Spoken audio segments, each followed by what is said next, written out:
delta receptor, and then there's also something called the NOP receptor, and those are named based on the original molecule that binds them. All opioid receptors are G protein coupled receptors. G protein coupled receptors are receptors that live in a membrane, but they are not ionic channels. They are causing a secondary change to make their action known. So something binds a G protein receptor, and then there is activation of the subunits, the alpha, the beta, and the gamma subunit, and they break apart, and then they will do something else within a cell that will affect maybe another receptor or maybe another gene transcription.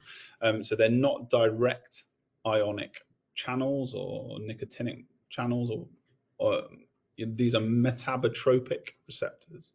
And all opioid receptors are G protein receptors. The majority of the time, they are affecting membrane potential and adenylate cyclase. They're causing adenylate cyclase inhibition.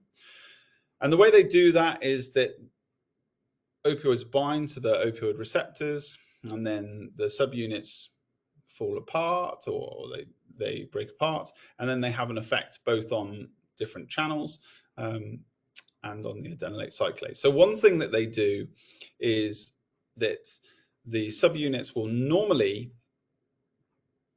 break apart, and they will stop calcium influx presynaptically. I've got a nice diagram of this in a minute, don't worry. So they'll stop calcium influx presynaptically.